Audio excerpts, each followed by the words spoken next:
Avis vascular center మన దేశంలోనే the best varicose vein hospital. Varicose vein problem మరీ ముఖ్యంగా స్త్రీలలోనే చూస్తామని వింటూ ఉంటాము. వాస్తవమేనా? అసలు చాలా మట్టుగా నిజమే. వారికోస్ వెయిన్స్ అనేది మనం మొత్తం 100 మంది వారికోస్ వెయిన్స్ పేషెంట్లు చెక్ చేస్తే అందులో 60 మంది స్త్రీలు ఉంటారు. 1 లేదా 2 ప్రెగ్నెన్సీస్ తర్వాత అత్యధికంగా వారికోస్ వెయిన్స్ చూస్తాం. ఎందుకని పురుషులతో కంపేర్ చేస్తే స్త్రీలలోనే ఎక్కువ అని వింటున్నాం కదా? వారికోస్ వెయిన్స్ అనేది కొంచెం స్త్రీల్లో ఎక్కువ అన్నాను, అంటే పురుషుల్లో కూడా కంపల్సరీగా వస్తుందని అంటున్నాను. మరీ ముఖ్యంగా ఈ ప్రాబ్లం పర్మనెంట్ గా రాకుండా ఉండాలి అంటే ట్రీట్మెంట్స్ ఏమైనా వచ్చేసాయా? ఇప్పుడు చాలా వండర్ఫుల్ ట్రీట్మెంట్స్ ఉన్నాయండి వారికోస్ వెయిన్స్ కి. బట్ ఆ ట్రీట్మెంట్స్ చేసేటప్పుడు ఆ డాక్టర్ ఉన్న క్వాలిఫికేషన్స్, వాళ్ళకున్న ఎక్స్పీరియన్స్, దాన్ని బట్టి పేషెంట్ కున్న అవసరాలు, దాన్ని బట్టి కూడా చాలా చాలా వేరియేషన్స్ ఉంటాయి. డాప్లర్ స్కానింగ్ మీరు ఇంతకుముందు చెప్తున్నారు కదా, కానీ మీ దగ్గర అయితే ఫ్రీ అని విన్నాను. ఎందుకు ఆ థాట్ వచ్చింది మీకు? చాలా సార్లు బయటికి వెళ్ళి చేసిన స్కానింగ్ లో పడుకోబెట్టి చేస్తారు. పడుకోబెట్టి స్కాన్ చేస్తే అసలు ఆ వెయిన్ అనేది మనకు క్లియర్ గా తెలియదు, దానిలో ఫ్లో క్లియర్ గా మనం డిమాన్స్ట్రేట్ చేయలేము, డయామీటర్స్ తప్పు వస్తాయి. ఇవన్నిటి వల్ల ఏంటంటే డయాగ్నోసిస్ తప్పు వస్తుంది. మనం నమ్మి కొన్ని వేల మంది రావడం మొదలు పెట్టారు. ఇప్పుడు దగ్గర 26 సెంటర్లు అయిపోయినాయి. అన్ని సెంటర్లో ఒక్కొక్కరికి ఒక మాట చెప్పడం అంటే ఏదో దొంగతనం చేసేది ఉంటుంది నా మైండ్ లో. పురుగులు అనుకున్నా ఫాలో అయిపోదామని ఆ లాస్ ఏదో నేనే తీసుకొని ఇప్పుడు 24 స్కానింగ్ మిషన్లు పెట్టాం మేము మా దగ్గర. అన్ని దగ్గరలో స్కాన్ అనేది ఫ్రీగా అయిపోతుంది. మాకు అది తప్పు అనిపించలేదు, ఎందుకంటే మేము డయాగ్నోస్ చేయాలి, మాకు విషయం తెలియాలి, మీకు దాని మీద అవేర్నెస్, పేషెంట్స్ కూడా దాని మీద అవేర్నెస్ రావాలి. నేను ఒక పేషెంట్ వచ్చి చెప్పారు, అసలు వాళ్ళు వెళ్తున్న లోకల్ డాక్టర్ పెద్ద డాక్టరే కానీ అసలు దీనికి ట్రీట్మెంట్ లేదు, దీనికి లేజర్ డ్రాప్ దూరదు అని చెప్పాడంట. ఎందువల్లంటే అతను చేయడం రాదు కాబట్టి. లేజర్ దూరలేని వెయిన్ ఉండదమ్మా, అదేముంది పెద్ద విషయం కాదు. సో ఇట్లాంటివన్నీ వింటుంటాం. సరే, ఇప్పుడు మనం ఇంత బాధ్యత వచ్చినప్పుడు మనం ఈ ఒక చిన్న విషయం మీద వీళ్ళని తరిమి వేసేసి ఇంకో దగ్గరికి వెళ్ళమని చెప్పి ఒక కమర్షియల్ ఎంటర్ప్రైజ్ బిహేవ్ చేయడం నాకు ఇష్టం లేదు. హాయ్, హలో, నమస్తే, వెల్కమ్ టు ఐ డ్రీమ్. నేను రేచల్. వెరికోస్ వెయిన్ ప్రాబ్లం, ఈ ప్రాబ్లం పురుషుల్లో కంపేర్ చేస్తే స్త్రీలలో ఎక్కువగా వస్తుందని వింటూ ఉంటాము. మరీ ముఖ్యంగా గర్భిణీ స్త్రీలలో ఈ ప్రాబ్లం వస్తే ఎలాంటి జాగ్రత్తలు పాటించాలి, అడ్వాన్స్ ట్రీట్మెంట్ ఏమేమి అందుబాటులో వచ్చాయి, ఇలాంటి డౌట్స్ని క్లారిఫై చేయడానికి దాదాపు 25 ఏళ్ల సుదీర్ఘ అనుభవం కలిగినటువంటి ఇంటర్వెన్షనల్ రేడియాలజిస్ట్ డాక్టర్ రాజా వి కొప్పల గారు మనతో పాటు ఉన్నారు. వారితో మాట్లాడదాం, ఈ డౌట్స్ అన్ని క్లారిఫై చేసుకుందాం. నమస్తే డాక్టర్ గారు. నమస్కారం అండి. డాక్టర్ గారు, వెరికోస్ వెయిన్ ప్రాబ్లం మరీ ముఖ్యంగా స్త్రీలలోనే చూస్తామని వింటూ ఉంటాము. వాస్తవమేనా? అసలు ఇది నిజమేనండి. మీరు చెప్పిన వార్త చాలా మట్టుగా నిజమే. సో ఇక్కడ వారికోస్ వెయిన్స్ అనేది మనం మొత్తం 100 మంది వారికోస్ వెయిన్స్ పేషెంట్లు చెక్ చేస్తే అందులో 60 మంది స్త్రీలు ఉంటారు. యూజువల్గా 30 నుంచి 50 ఏళ్ళ వయసులో స్త్రీలలో 1 లేదా 2 ప్రెగ్నెన్సీస్ తర్వాత అత్యధికంగా వారికోస్ వెయిన్స్ చూస్తాం. దీనికి 2 కారణాలు. ఒకటి, అఫ్కోర్స్ వాళ్ళల్లో స్వతహాగానే వారికోస్ వెయిన్స్ ఎక్కువ, కానీ సంహవ్ స్త్రీలలో వారికోస్ వెయిన్స్ వచ్చిన వాళ్ళకి ఎక్కువ కాళ్ళు నొప్పులు రావటం, కాళ్ళు పీకటం, తొడలంతా పట్టుకోవటం, కాళ్ళు కదపలేకపోవటం, ఇట్లాంటి హెవీనెస్, ఇట్లాంటి ఫీచర్స్ ఎక్కువగా రావటం వల్ల వాళ్ళు ఏంటంటే తొందరగా డాక్టర్ దగ్గర రావటం, దీని మీద తొందరగా నివృత్తి చేసుకొని తొందరగా బాగు చేసుకోవడానికి ప్లాన్ చేస్తారు. సంహవ్ మెన్లో ఏంటంటే అంత పెయిన్స్ ఫీల్ అవ్వరు వాళ్ళు ఏంటి నెక్స్ట్ స్టేజ్కి వెళ్ళిపోయి కాళ్ళంతా నల్లగా పుళ్ళు పట్టడం, ఆ స్టేజ్కి చేరుకుంటారు. కాబట్టి డెఫినెట్గా వారికోస్ వెయిన్స్ స్త్రీల్లో ఎక్కువనే చెప్పుకోవాలి. మరి ముఖ్యంగా ఇప్పుడు గర్భిణీ స్త్రీలలో తీసుకున్నట్లయితే ఆఫ్టర్ డెలివరీ తర్వాత ఆటోమేటిక్గా తగ్గుతుంది అని వింటుంటాము, కానీ కొంతమందిలో ఆ ప్రాబ్లం అలాగే ఉండిపోతుంది. ఎంతలా అంటే క్రానిక్ డిసీజ్గా తయారైపోతుంది. ఇలాంటి పేషెంట్స్కి మీరేం చేస్తారు? రైట్. సో అగైన్ గర్భిణీ స్త్రీలో వారికోస్ వెయిన్స్ చాలా ఎక్కువ. ఎందుకు కారణం అంటే గర్భం దాల్చినప్పుడు ఈ బేబీ పొట్టలో బేబీ ఉండటం వల్ల ఆ బేబీ వెయిట్ ఈ వెయిన్స్ని నొక్కటం వల్ల ప్రెషర్ పెడుతుంది. అంటే ఇంట్రా అబ్డామినల్ వీనస్ ప్రెషర్, అంటే వాటి మీద పడే లోపల పెద్ద రక్తనాళాల మీద ప్రెషర్ పెరగటం వల్ల కొన్ని వాల్వులు చెడిపోవడం వల్ల బ్లడ్ మళ్ళీ కిందకు వచ్చి కాళ్ళు ఇరుక్కుంటుంది. సో డెఫినెట్గా ప్రెగ్నెన్సీస్లో చాలా ఫ్రీక్వెంట్గా వారికోస్ వెయిన్స్ చూస్తాము.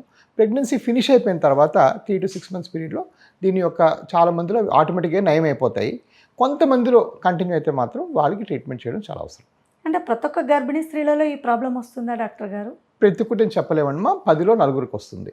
ప్రతి ఒక్కరికి రాకపోవచ్చు, 10లో 4 వస్తుంది. డెఫినెట్గా ప్రెగ్నెన్సీలో 2 కారణాలు. ఒకటి బేబీ వెయిట్, ఒకటి రెండోది pregnancy by it self is volume overload state, అంటే ప్రెగ్నెన్సీలో బాడీలో ఎక్కువగా నీరు ఉంటుంది, అందువల్ల కూడా ఈ వెయిన్స్ బాగా చొచ్చి బయటికి కనబడతాయి. సో డెఫినెట్గా ఈ 2 రీజన్స్ వల్ల వారికోస్ వెయిన్స్ ఎక్కువగానే చూస్తాం ప్రెగ్నెన్సీలో. ఓకే, ఆఫ్టర్ డెలివరీ తర్వాత ఈ స్త్రీలు ఎలాంటి కేర్ తీసుకోవాలి అండ్ మీ దగ్గరకు వచ్చినట్లయితే ట్రీట్మెంట్ ఎలా ఉంటుంది? So while pregnant are immediately after delivery వాళ్ళకి సాక్సుల ద్వారా, కంప్రెషన్ ద్వారా ఎక్కువగా వాక్ చేసుకోవటం, ఇట్లాంటి బేసిక్ చిట్కాల వల్ల తగ్గిస్తాము. ఎక్కువగా మందులు చెప్పడం కానీ లేజర్ ఆపరేషన్ చేయటం కానీ వాళ్ళకి సబబు కాదు. ఒక ప్రెగ్నెన్సీ అయిపోయిన 8 or 9 months తర్వాత అవసరం ఉంటే వాళ్ళు చెక్ చేసి వాళ్ళని నీడ్ బట్టి మనం అవసరం ఉంటే చేస్తాం. ఓకే. ఎందుకని పురుషులతో కంపేర్ చేస్తే స్త్రీలలోనే ఎక్కువ అని వింటున్నాం కదా! ఎందుకు పురుషుల్లో రాదంటారా? చాలామంది తాతలు, ముత్తాతలు వాళ్ళ కాళ్ళలో నల్లగా బ్లడ్ క్లాట్ అయి ఉండడం నేను గమనించాను. కోర్స్ పురుషుల్లో రాదని అనలేదమ్మా. వారికోస్ వెయిన్స్ అనేది కొంచెం స్త్రీల్లో ఎక్కువ అన్నాను. అంటే పురుషుల్లో కూడా కంపల్సరీగా వస్తుందని అంటున్నాను. బట్ కొంచెం అంటే 100 మందిలో 60% మందికి, విమెన్ అంటే 40% మేల్స్ అండి, మెన్ అనే కదా అర్థం. సో డెఫినెట్గా వారికోస్ వెయిన్స్ మెన్లో కూడా వస్తుంది, విమెన్లో కూడా వస్తుంది. కానీ విమెన్లో కొంచెం శాతం ఎక్కువ. ఓకే. వన్స్ ఈ ప్రాబ్లం మనం డయాగ్నోస్ చేసిన తర్వాత సో ఎలాంటి జాగ్రత్తలు పాటించాలనేది పక్కన పెడితే, మరీ ముఖ్యంగా ఈ ప్రాబ్లం పర్మనెంట్గా రాకుండా ఉండాలి అంటే ట్రీట్మెంట్స్ ఏమైనా వచ్చేసాయా ఇప్పుడు? చాలా వండర్ఫుల్ ట్రీట్మెంట్స్ ఉన్నాయండి వారికోస్ వెయిన్స్కి. బట్ ఆ ట్రీట్మెంట్స్ చేసేటప్పుడు ఆ డాక్టర్ ఉన్న క్వాలిఫికేషన్స్, వాళ్ళకున్న ఎక్స్పీరియన్స్, దాన్ని బట్టి పేషెంట్కి ఉన్న అవసరాలు, దాన్ని బట్టి కూడా చాలా వేరియేషన్స్ ఉంటాయి. సో ఫర్ ఎగ్జాంపుల్ నేను ఒక ఇంటర్వెన్షనల్ రేడియాలజిస్ట్ వీళ్ళు ఏం చేస్తారంటే 3 ఏళ్ళు ఎండి చదివి దాని తర్వాత ఫర్దర్ ట్రైనింగ్ అవుతారు. ఎండి రేడియాలజీ చేసినప్పుడు మాకు స్కానింగ్ అద్భుతంగా నేర్పిస్తారు. కాళ్ళలో ఎటువంటి సమస్య ఉన్నా కూడా డాప్లర్ అనేది మేము అద్భుతంగా చేయగలం. ఏ సర్జికల్ స్పెషాలిటీ వాళ్ళు కూడా మనతో బాగా చేయలేరు. ఇలాంటప్పుడు మాకేంటంటే అడ్వాంటేజ్, ఆ వెయిన్ ఏ యాంగిల్లో వెళ్తుంది, ఏ డైరెక్షన్లో వెళ్తుంది, దాని చుట్టుకొలత ఎంత, దాన్ని బట్టి కూడా మీకు ఏ పద్ధతి ద్వారా తగ్గించాలని డిసైడ్ చేయగలుగుతాం. సో చూచాగా చెప్పాలంటే లేజర్ అనే ఆపరేషన్ ఉంది. అంటే వెయిన్స్ లోపల చేసే లేజర్, ఎండోవీనస్ లేజర్ అంటాం. ఇది కాకుండా ఎండోవీనస్ రేడియో ఫ్రీక్వెన్సీ ఉంది. ఇది కాకుండా ఎండోవీనస్ గ్లూ అని ఉంది. ఇలాగా 4-5 ప్రొసీజర్స్ ఉన్నాయి. ఇది ఏది కరెక్ట్ అనేది పేషెంట్ బట్టి, ఆ డాక్టర్కి ఉన్న ఎక్స్పీరియన్స్ బట్టి, వాళ్ళకున్న స్కానింగ్ ఎబిలిటీ బట్టి, అంటే స్కాన్ చేసే కెపాసిటీ బట్టి చేస్తాం. బట్ ఒకటి సింపుల్గా గుర్తుపెట్టుకోవాల్సింది ఏంటంటే, మీరేమన్నా మంచి వాస్కులర్ సెంటర్కి వెళ్తే ఏ డాక్టర్ అయితే మీకు ఆపరేషన్ చేయడానికి కోరుకుంటారో వాళ్ళే స్కానింగ్ చేయాలి. అప్పుడే మీకు క్లియర్గా తెలుస్తుంది. ప్రాబ్లం అంటే ఒక్కొక్కరికి వెయిన్ ఒక్కొక్క యాంగిల్ వెళ్తూ ఉంటుంది. వీళ్ళు స్కానింగ్కి బయటకి ఎక్కడికో పంపించి స్కానింగ్ సెంటర్కి వెళ్ళి అక్కడ స్కానింగ్ చేసుకొని వస్తే చాలాసార్లు ఇంపార్టెంట్ ఇన్ఫర్మేషన్ మిస్ అయిపోయి మీకు ట్రీట్మెంట్ సరిగ్గా అవ్వకపోయే అవకాశం ఉంటుంది. ఇప్పుడు నేను మా సెంటర్, ఇంకా హైదరాబాద్లో ఇంకో 2-3 పెద్ద సెంటర్స్ ఉన్నాయి. వీళ్ళందరూ కూడా వాళ్ళ స్కాన్లు వాళ్ళే చేసుకుంటారు. ఎస్, రీసెంట్గా నేను ఏవిస్ హాస్పిటల్ని షూట్ చేశాను. అప్పుడు నేనే వచ్చాను మీ హాస్పిటల్కి. ఆ టైంలో నేను విన్నది ఏంటంటే డాప్లర్ స్కానింగ్ మీరు ఇంతకుముందు చెప్తున్నారు కదా, అది మా దగ్గర ఉచితం అని చెప్పేసి నేను విన్నాను. సో దీని గురించి ఒకసారి చెప్పండి. ఎందుకు అలా పెట్టాలనుకున్నారు? ఆ థాట్ ఎందుకు వచ్చింది? కోర్స్ మీరు అన్నారు ఎక్కడైతే స్కానింగ్ చేయించుకుంటారో అక్కడే సర్జరీ కానీ ప్రొసీజర్ చేయించుకుంటే ది బెస్ట్ రిజల్ట్ వస్తుంది అనేది చాలా బాగుంది వినడానికి. కానీ మీ దగ్గర అయితే ఫ్రీ అని విన్నాను. ఎందుకు ఆ థాట్ వచ్చింది మీకు? అది ప్యూర్లీ ఏంటంటే సింపుల్గా చెప్పాలంటే సింప్లిసిటీ కోసం అమ్మ. బేసిక్గా ఏమవుతుందంటే చాలాసార్లు బయటికి వెళ్ళి చేసిన స్కానింగ్లు పడుకోబెట్టి చేస్తారు. పడుకోబెట్టి స్కాన్ చేస్తే అసలు ఆ వెయిన్ అనేది మనకు క్లియర్గా తెలియదు. దానిలో ఫ్లో క్లియర్గా మనం డిమాన్స్ట్రేట్ చేయలేము. డయామీటర్స్ తప్పు వస్తాయి. ఇవన్నిటి వల్ల ఏంటంటే డయాగ్నోసిస్ తప్పు వస్తుంది. సో అందుకే నేను ఏంటంటే ఫస్ట్ నిలబెట్టి వచ్చిన వాళ్ళందరికీ ఛార్జ్ చేసే మీరు వెళ్ళి మళ్ళీ చేయించండి అని చెప్పాను. వాళ్ళని అదేం డాక్టర్ గారు నేను 3 వారాల క్రితం చేసుకొని వచ్చాను, 2 వారాల క్రితం చేసుకొచ్చాను, మళ్ళీ చేస్తున్నానంటే సరే ఇది కరెక్ట్ కాదు అని చెప్పి నేను ఏంటంటే నా ఇన్ఫర్మేషన్ అంటే నాకు అసలు విషయం అర్థం అవడం కోసం నేను ఫ్రీ స్కాన్ మొదలుపెట్టాను. అంటే నేను వచ్చి చూసుకుంటా లేకపోతే పదలేం కట్టకండి అని చెప్పేసి అలా వచ్చింది. బట్ అలాగా నమ్మి కొన్ని వేల మంది రావడం మొదలు పెట్టారు. ఇప్పుడు దగ్గర 26 సెంటర్లు అయిపోయినాయి. ఇప్పుడు ఇక్కడ ఒక విషయం చెప్పి మన వైజాగ్ సెంటర్లో ఇంకో విషయం చెప్పడం, మీరు డబ్బులు ప్రతి వాళ్ళకి కట్టండి అని చెప్పడం ఇవన్నీ నాకు ఇష్టం లేదు. చాలా అంటే ఇప్పుడు ఆల్మోస్ట్ నెలకి 6,000 మంది దాకా పేషెంట్స్ వస్తారు మన దగ్గర, ఈ అన్ని సెంటర్లు కలిపి. అన్ని సెంటర్లో ఒక్కొక్కరికి ఒక మాట చెప్పడం అంటే ఏదో దొంగతనం చేసేది ఉంటుంది నా మైండ్లో. ఏంటంటే ఒకటే సరే ఒక రూల్ అనుకున్నాక ఫాలో అయిపోదామని ఆ లాస్ ఏదో నేనే తీసుకొని ఇప్పుడు 24 స్కానింగ్ మిషన్లు పెట్టాము మేము మా దగ్గర.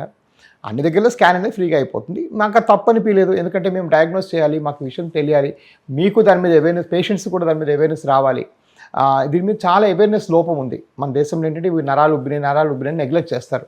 అవును, అప్పటికప్పుడు ఏదో పెయిన్ రిలీఫ్ కోసం చాలా మంది. నేను ఒక పేషెంట్ చెప్పారు, అసలు వాళ్ళు వెళ్తున్న లోకల్ డాక్టర్ పెద్ద డాక్టరే కానీ అసలు ఆయనకి దీనికి ట్రీట్మెంట్ లేదు, దీనికి లేజర్ డాక్టర్ దూరదు అని చెప్పాడంట. ఎందువల్లంటే అతను చేయడం రాదు కాబట్టి. లేజర్ దూరలేని వెయిన్ ఉండదమ్మా, అదేముంది పెద్ద విషయం కాదు. సో ఇట్లాంటివన్నీ వింటుంటాం. సరే ఇప్పుడు మనం ఇంత బాధ్యత వచ్చినప్పుడు మనం ఈ ఒక చిన్న విషయం మీద వీళ్ళని తరిమేసేసి ఇంకో దగ్గరికి వెళ్ళమని చెప్పి ఒక కమర్షియల్ ఎంటర్ప్రైజ్ బిహేవ్ చేయడం నాకు ఇష్టం లేదు. నాకు ఎక్కడో ఈవెన్చువల్ గోల్ ఏంటంటే ఇండియా వైడ్ ఒక 100 సెంటర్లు పెట్టి ఇంకా సిస్టమ్ని గ్రో చేయాలి ఉంది. కాబట్టి ఇప్పటికే 4 రాష్ట్రాలలో సక్సెస్ఫుల్గా 24 బ్రాంచెస్ ఉన్నాయి అనుకుంటాను, నాకు తెలిసి. ఇంకా ఫర్దర్ గా పెరుగుతాయమ్మా. ఇంకో 100 రీసెంట్ గా నేను విన్నాను. ఇంకో నెక్స్ట్ 5 ఏళ్ళు 100 దాకా పెరుగుతాయి. సో ఏ డెసిషన్ తీసుకున్నా ఒక బ్రాంచ్ లో ఏ ఫెసిలిటీస్ అయితే అవైలబుల్ గా ఉన్నాయో అన్ని బ్రాంచెస్ లో అలాగే ఫ్రీ అంతా. సో సో మొత్తం మరి ముఖ్యంగా డాప్లర్ స్కానింగ్ అంత అంటే అలా రెప్లికేట్ చేయగలిగితేనే మనం అందరికీ న్యాయం చేసిన వాళ్ళు అవుతాం. ఇప్పుడు ఫర్ ఎగ్జాంపుల్ హైదరాబాద్లో 5 బ్రాంచీలు ఉన్నాయి. ఇప్పుడు నేను ఇక్కడికి వస్తే ఫ్రీ అని చెప్పి దిల్సుఖ్నగర్లో ఫ్రీ కాదు అంటే కుదరదు కదా, బాగోదు కూడా కదా వాళ్ళకి. ఇప్పుడు మీరు అన్నారు వెయిన్స్లో లేజర్ ట్రీట్మెంట్ అని చెప్పేసి, దానివల్ల ఎలాంటి సైడ్ ఎఫెక్ట్స్ ఉండవా డాక్టర్ గారు? ఉంటాయమ్మా, చిన్న చిన్న సైడ్ ఎఫెక్ట్స్ ఉంటాయి. కొంచెం నొప్పి అనిపించవచ్చు, కొంత కలర్ మారచ్చు, లేకపోతే ఇలాంటివన్నీ జరుగుతాయి. బట్ ఓవరాల్గా ఏంటంటే దేంతో కంపేర్ చేసుకోవాలంటే దీనికి ఒక ప్రత్యామ్నాయంగా ముందు ఓపెన్ సర్జరీ ఉండేది, అంటే కట్ చేసేది ఉండేది. కట్ చేస్తే ఇంకా 10 రెట్లు ఎక్కువ కాంప్లికేషన్స్ వస్తాయి. కుట్లు పడతాయి, నడుములో సూది ఇవ్వాలి, కొంచెం బ్లీడింగ్ అవుతుంది. అవన్నీ అవాయిడ్ చేస్తున్నామనే చెప్తున్నాం. ఇవి లేజర్ చేస్తే ఏం కాంప్లికేషన్ రాదని ఇప్పుడు చెప్పాల, కానీ వచ్చే సంఖ్య చాలా తక్కువ, 1 or 2%. చిన్న బ్రూజింగ్ రావడం, కొంచెం కవిలినట్టు అనిపించడము, కొంచెం నొప్పులు రావడం, వీటిని ఈజీగా మనం మందుల ద్వారా మేనేజ్ చేసుకోవచ్చు. రైట్. అలాగే ఇప్పుడు ఈ వెరికోస్ వెయిన్ ప్రాబ్లం ఏదైతే ఉందో వంశపారంపర్యంగా వచ్చే ఛాన్సెస్ ఎంతవరకు ఉన్నాయంటారు? చాలా ఫ్రీక్వెంట్గా ఇది ఒక జెనెటిక్ ప్రాబ్లమ్ అమ్మా. 94% పీపుల్కి ఏంటంటే ఫ్యామిలీలో రన్ అవుతుంది వెరికోస్ వెయిన్స్. సో చాలా ఫ్రీక్వెంట్గా ఫ్యామిలీ హిస్టరీ మనం చూస్తాం. మా పేషెంట్కి అడిగారంటే తండ్రి కొడుకు మన దగ్గర ఆపరేషన్ చేసుకున్న సంఖ్య కనీసం 50-60 మంది ఉంటారు మన దగ్గర. మదరు డాటర్ చేసుకున్న వాళ్ళు, సిస్టర్స్ ఇద్దరు చేసుకుని, ఇట్లాంటి సంఖ్యలు ఎన్నో ఉన్నాయి మన దగ్గర. సో డెఫినెట్గా కొంతవరకు ఫ్యామిలీ ఇన్హెరిటెన్స్ ఉంటుంది వెరికోస్ వెయిన్స్లో. ఏ స్టేజ్లో వస్తూ ఉంటారు? ఇప్పుడు చాలామంది పేషెంట్స్ వస్తూ ఉంటారు కదా, కామన్గా ఎలాంటి ప్రాబ్లంతో రావడాన్ని మీరు నోటీస్ చేశారు? సో లెక్క ప్రకారం అంటే స్టేజ్ 3, స్టేజ్ 4లో వస్తే ఈజీగా ట్రీట్మెంట్ అయిపోతుంది. దురదృష్టవశాత్తు చాలామంది స్టేజ్ 5, స్టేజ్ 6లో వస్తారు. అప్పుడు ఏంటంటే చేయటం కొంచెం కష్టం అవుతుంది. ప్రొసీజర్ చేయటం ఈజీయే, కానీ మీరు తరచూ హాస్పిటల్కి వచ్చి కట్లు వేసుకొని పుండు తగ్గించుకొని, సో కాలు బాగా నల్లగా అయిపోయింది అనుకోండి, కాలు బాగా నల్లగా ఉనికి కనీసం 10-15 ఏళ్ళు నెగ్లెక్ట్ చేస్తే తప్ప, వెరికోస్ నెగ్లెక్ట్ చేస్తే తప్ప అంత నలుపు పుండ్లు కావు. సో మనం లేజర్ చేస్తాము, తగ్గిస్తాము, బ్యాండేజ్లు కడతాము, బట్ ఈ 10 ఏళ్ళ డ్యామేజ్కి వడ్డీ ఎవరు కడతారు?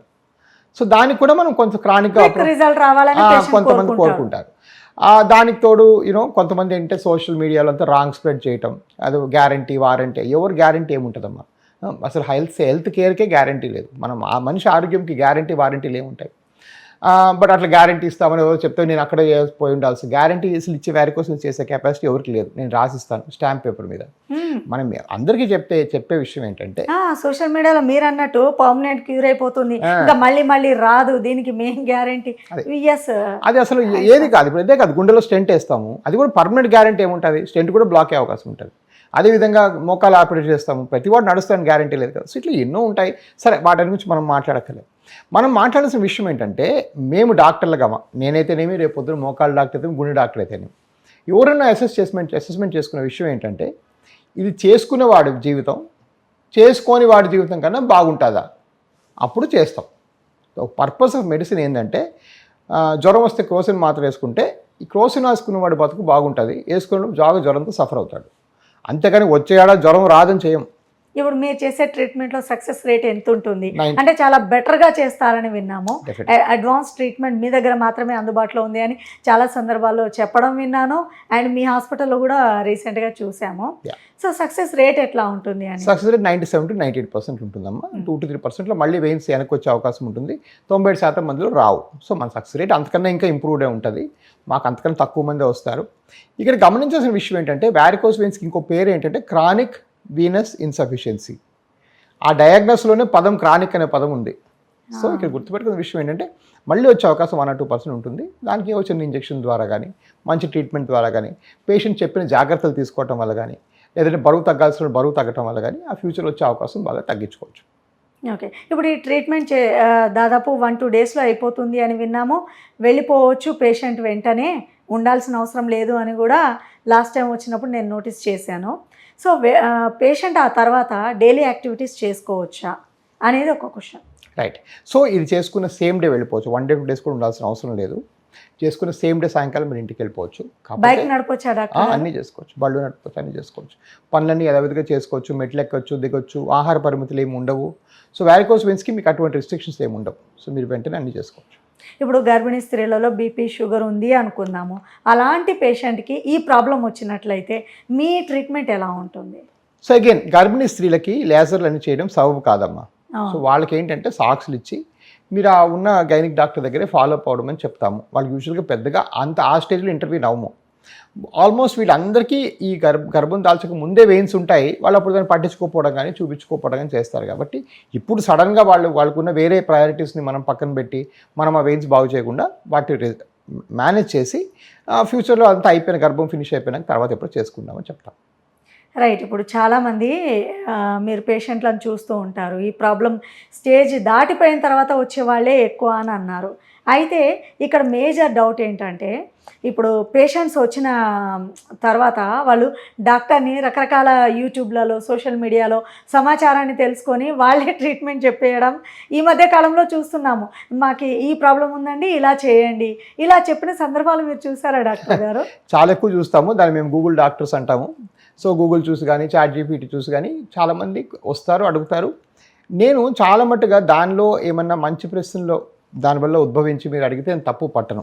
ఎందుకంటే నా ఉద్దేశంలో బాగా చదువుకునే పేషెంట్ మనకు హెల్ప్ అవుతాడు. మనం ఎప్పుడు సైన్స్ ప్రాక్టీస్ చేస్తున్నాం, చాలా ఆనెస్ట్గా ప్రాక్టీస్ చేస్తున్నాం. సో ఎవరైనా ఒక 2 ప్రశ్నలు అడిగితే దాని మీద ఈజీగా ఎక్స్ప్లెయిన్ చేస్తే ఇంకా కన్విన్స్ అవుతారు. సో అందులో నేను పెద్దగా తప్పు పట్టను. ఇక 2 విషయాలు. ఒకటి చాట్ జీపీటీ ఇట్లాంటి ఏమైనా ఏ మాధ్యమాల ద్వారా ఏం చేస్తున్నారంటే ఈ రిపోర్ట్లను పెట్టి నాకు ట్రీట్మెంట్ చెప్పు అంటున్నారు. అది చాలా తప్పు. అది చాలా తప్పు. మీకు ట్రీట్మెంట్ ఎప్పటికీ డాక్టరే చేయాలి. ఇన్ఫాక్ట్ ఆ చాట్ జీపీటీ చెప్తుంది, నేను రిప్లేస్మెంట్ కాదు స్వామి, నువ్వు ఇక్కడ తీసుకోవద్దు నా దగ్గర అని చెప్తుంది. సో అలా చేయకూడదు. సపోజ్ నేను ఒక వ్యాధి నా దగ్గరకు వచ్చారు, నేను ఒక పలానా వ్యాధి పేరు చెప్పాను, ఆ వ్యాధి ఏంటి అని తెలుసుకొని మళ్ళీ చాట్ జీపీటీ వాడండి. మీ ఫర్దర్ ఇన్ఫర్మేషన్ పెంచుకోవడానికి, మీ జనరల్ నాలెడ్జ్ పెంచుకోవడానికి చాట్ జీపీటీ పనికొస్తుంది. అది ఒక మనిషిని రిప్లేస్ చేసే స్టేజ్ ఇంకా రీచ్ అవ్వలేదు. ఒక మొదటి విషయం. రెండో విషయం ఏంటంటే మీరు సోషల్ మీడియా కన్స్యూమ్ చేసినప్పుడు క్వాలిఫికేషన్ లేని వాళ్ళు మీకు ఏమైనా అడ్వైస్ ఇస్తారు. ఏదో ఎక్కువ నీళ్లు తగ్గుద్ది, లేదంటే మా చుట్టాలకి వెరికోస్ వెయిన్స్ ఉంటే ఏం చేయకపోయినా తగ్గిపోయింది. ఇది అంతా మోస్ట్ యూస్లెస్ ఇన్ఫర్మేషన్ అండి. ఇందువల్ల వానికే క్వాలిఫికేషన్ లేదు. సో మీరు ఎప్పుడు కూడా ఏదైనా ఒక ఇన్వెస్ట్మెంట్, ఒక ప్రాపర్టీ కొనటం, ఒక మెడికల్ అడ్వైజు మీరు తీసుకునేటప్పుడు అది చెప్తున్న వ్యక్తి ఎవరు, వాడి ట్రాక్ రికార్డ్ ఏంటి, వాడి డిగ్రీలు ఏంటని మీరు తెలుసుకోకుండా మీకు రిసోర్స్ లాస్ అయ్యే పని ఏది చేయకూడదు. వస్తువు కొనుక్కోవడం, ప్రాపర్టీ కొనుక్కోవడం, హెల్త్ కేరు, విటమిన్స్ తీసుకోవడం, ఆహార పరిమితులు అవేం తీసుకోవద్దు. ఏదో అందులో సినిమా చూసుకుని హీరోని పావుకొని చూసుకోవడం తప్పులే. బట్ మీకు ఏదో విధంగా లాభం కానీ నష్టం కానీ పొందే పని మాత్రం యూట్యూబ్ చూసి పొరపాటు కూడా చేయకూడదు. చాలామంది ఫేక్ ఫెలోస్ అందరూ వచ్చి యూట్యూబ్ వీడియోస్ చేస్తారు, దానివల్ల మీకు లాస్ ఎక్కువ అవుతుంది. సో అలా చేసుకోకూడదు. ఎస్. ఎందుకు అడిగానంటే ఈ మధ్యకాలంలో ప్రాబ్లం ఏది వచ్చినా ఫస్ట్ గూగుల్ని అడిగేస్తున్నారు. ఈ ప్రాబ్లం వచ్చింది, ఏ డాక్టర్ దగ్గరికి వెళ్ళాలి, ఎలాంటి ట్రీట్మెంట్ తీసుకోవాలి, అలా డిసైడ్ అయిపోతున్న యంగ్స్టర్. నిజంగా ఈ ప్రాబ్లం యంగ్స్టర్లో కూడా వస్తుందంట? చాలా ఫ్రీక్వెంట్గా వస్తుంది. చాలా ఫ్రీక్వెంట్ వస్తుంది. సో చిన్నపిల్లలు కూడా చూస్తాం. చిన్న అంటే మరీ చిన్నపిల్ల కాదు, యంగెస్ట్ ఏజ్ 15 years అంత దాటిన వాళ్ళందరూ చాలామంది చూస్తాం. 15 years నుంచే వెరికోస్ వెయిన్ ప్రాబ్లం ఉండే అవకాశం ఉంది. అంటే అందరికీ లేదు, కొంచెం నేను చెప్పినట్టుగా 30 to 60 years ఏజ్లో ఎక్కువగా చూస్తాము. బట్ నేను చేసిన పేషెంట్స్ 17-18 years పేషెంట్స్ కూడా చేయడం జరిగింది. ఇలాంటి పేషెంట్కి ట్రీట్మెంట్ ఎలా ఉంటుంది? నాకు తెలిసి అది ఫస్ట్ ఆర్ సెకండ్ స్టేజ్లోనే ఉండొచ్చేమో. ఫస్ట్ సెకండ్ స్టేజ్కి వస్తే దానికి మైక్రోఫ్లూబెక్టమీ చేసి చిన్న పెట్టి అవన్నీ తీస్తాము వెయిన్స్, లేదంటే చిన్న ఇంజెక్షన్స్ ద్వారా తగ్గించవచ్చు. సో ఇవన్నీ ఫర్ ఎగ్జాంపుల్ మీకు for example any uniform officers post మీకు ఇవ్వరు వెరికోస్ వెయిన్స్ ఉంటే, ఎందుకంటే ఎక్కువసేపు నిల్చుకోవాలి. సో పోలీస్ కానీ, ఎక్సైజ్ కానీ, సిఆర్పిఎఫ్ కానీ, బిఎస్ఎఫ్ కానీ, సిఆర్పిఎఫ్ కానీ ఇవేవి కూడా జాబ్స్ రావు. సో చాలామంది పిల్లలు 19 years, 20 years, 21 years వాళ్ళు వాళ్ళని సెలక్షన్ పోతా ఉన్నాము, వెయిన్స్ కనబడుతున్నాయని వచ్చిన వాళ్ళు కూడా చాలామంది వస్తారు మాకు. వాళ్ళందరికీ ట్రీట్మెంట్ చేసి సెలక్షన్ చాలామందికి హెల్ప్ చేయడం కూడా జరిగింది. డాక్టర్ గారు, స్త్రీలు అయితే ఎక్కువగా ఇప్పుడు చాలామంది సాఫ్ట్వేర్ ఉద్యోగాలు చేస్తున్న అమ్మాయిలు ఉంటారు, ఒకే చోట కూర్చొని ఉంటారు.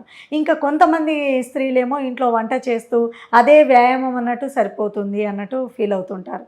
అందరి గురించి ఆలోచించే స్త్రీలు వాళ్ళ విషయానికి వస్తే వాళ్ళు నెగ్లెక్ట్ చేస్తూ ఉంటారు. నొప్పి వస్తే ఈరోజంతా పనిచేసాను, నొప్పి వచ్చిందని ఏ బామ్ రుద్దుకోవడమో లేదంటే ఏ పెయిన్ కిల్లరో దాంతో సరిపెట్టుకుంటూ ఉంటారు. అయితే అది మీరు అన్నట్టుగా క్రానిక్ అయ్యే వరకు కూడా వాళ్ళు గుర్తించలేరు. ఇలాంటి స్త్రీలకి మీరు ఎలాంటి సజెషన్ ఇవ్వదలుచుకున్నారు? సో ఫస్ట్ ఆఫ్ ఆల్ మీరేంటంటే మేము అట్లీస్ట్ అమెరికాలో ఉన్నప్పుడు women is the centre of the house అనమాట. అంటే అన్ని డెసిషన్స్ కూడా మేము ఒక 2 కంప్లైంట్ వచ్చినాయి అనుకోండి. ఒక మ్యాన్ వచ్చి నాకు టైంకి డాక్టర్ చూడలేదని రాయటము, వర్సెస్ ఒక లేడీ వచ్చి నాకు టైంకి చూడలేదని రాయటం. అంటే 2 ఒకటే కంప్లైంట్ ఉన్నా కూడా మేము లేడీ కంప్లైంట్కి ఎప్పుడు మోర్ ఇంపార్టెన్స్ ఇచ్చేవాళ్ళం. ఎందుచేతంటే జనరల్గా వాళ్ళ సహనం ఎక్కువ, జనరల్గా వాళ్ళు చాలా ఓపిక, అందరికీ కేర్ తీసుకొని లాస్ట్లో వాళ్ళు తీసుకుంటారు. అలాంటి ఆవిడే ఫ్రస్ట్రేట్ అయ్యి మా మీద లేట్ అయిందని అంటే ఆవిడకి పెద్ద ప్రాబ్లం వచ్చినట్టు, రైట్? సో డెఫినెట్గా ఏంటంటే ఉమెన్ ఇస్ ద సెంటర్ అందరికీ. అంటే ఒక ఒక చదువుకునే అబ్బాయి అయితేనేమి, పిల్లోడైతేనేమి, ఒక వెల్ రన్ హోమ్ అయితేనేమి, సో లేడీ ప్రమేయం వల్లనే ఇల్లు బాగుపడుతుందని అట్లీస్ట్ నా సొంత లైఫ్లో అయితే అదే బిలీఫ్ అనమాట నాకు. సో డెఫినెట్గా వాళ్ళకి ఏంటంటే అది వ్యాయామం సరిపోదు. మీరు ఎంత నిలబడి అదే పద్ధతులు నిలబడి చేసుకునే వ్యాయామం సరిపోదు. మీకు మీరంటూ టైం చేసుకోవాలి. మీకు మీరంటూ ఒక గంట టైం తీసుకొని వ్యాయామం చేయాలి. మీకు ఏమైనా ఇష్యూస్ ఉంటే మీరు కేర్ తీసుకోవాలి. మీకు మామూలుగా ఇప్పుడు అట్లీస్ట్ సిటీల్లో వచ్చే అన్ని హాస్పిటల్స్లో కూడా అంత క్లియర్గా విడమర్చి ఎక్స్ప్లెయిన్ చేసే మీకు చెప్తారు. కాబట్టి మీరు ఒకళ్ళు వచ్చినా కూడా మాలాంటి హాస్పిటల్ ఎవరైనా కూడా మీకు ట్రీట్మెంట్లు ఆయనకి ఎవరైనా కూడా మంచిగా చేస్తారు. మీరు మీ తోడుగా వీళ్ళు వస్తేనే ట్రీట్మెంట్ అవుతుంది అనేది కూడా లేదు. ఇన్ఫాక్ట్ నన్ను అడిగితే గవర్నమెంట్ బస్సు కూడా ఫ్రీగా ఇస్తుంది. మీరు చక్కగా బస్సు కూడా వచ్చేసేయచ్చు. చాలా చక్కగా చెప్పారు. చాలా మంది పేషెంట్స్ మన ఖమ్మం నుంచి వచ్చి మరి ఆవిడ వచ్చి ఏం లేదు, ఆవిడ తగ్గిపోయింది. అసలు లేదు, ఏముంది చెప్పండి. చాలా ఇప్పుడు ఇవాళ ఆల్మోస్ట్ 75 మంది ఓపీలో 15 మంది స్త్రీలు వాళ్ళ సొంతగా వచ్చినారు ఇవాళ కూడా. So nothing wrong, right? So సమాజం కూడా అంత మారింది. బట్ వీళ్ళు హెల్తీగా లేకపోతే వీళ్ళు చుట్టూ ఉన్న సమాజం అంతా కొలాప్స్ కూడా అవుతుంది. ఒక ఇంట్లో వాళ్ళు చేసే రోల్, ఈవెన్ వర్కింగ్ ఉమెన్ కూడా, వర్క్ చేసే లేడీ కూడా ఇంటికి వచ్చాక ఎన్నో పనులు వాళ్ళు చేస్తేనే ఆ ఇల్లు నిలబడుతుంది. సో డెఫినెట్గా దీని మీద చాలా అటెన్షన్ పే చేయాలి. మీకు మీరంటూ టైం ఇచ్చుకోవాలి. మీ వెల్నెస్ టెస్ట్లు అన్నీ చేసుకోవాలి. అండ్ ఈ మోడర్న్ తెలుగు సమాజంలో అయితే ఏదో నార్త్ స్టేట్స్లో ఇంకా అంత ఫ్రీడమ్ లేదన్నమాట, కానీ తెలుగు సమాజంలో మోడర్న్ స్టేట్లో అన్ని చిన్న ఊళ్ళు కూడా మీరు హ్యాపీగా వెళ్ళి మీరు ట్రీట్మెంట్ బ్రహ్మాండంగా తీసుకోవచ్చు.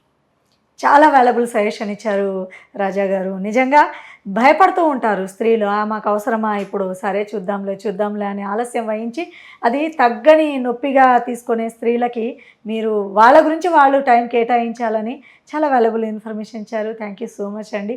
వెరికోస్ వెయిన్ ప్రాబ్లం గురించి స్త్రీలు భయపడాల్సిన అవసరమే లేదు. వెంటనే ఏవిస్ హాస్పిటల్కి విచ్చేయండి, మీ డౌట్స్ని క్లారిఫై చేసుకోండి. చక్కని ట్రీట్మెంట్ కూడా ఇక్కడ అవైలబుల్గా ఉంది. థ్యాంక్ యూ సో మచ్ అండి. Thank you.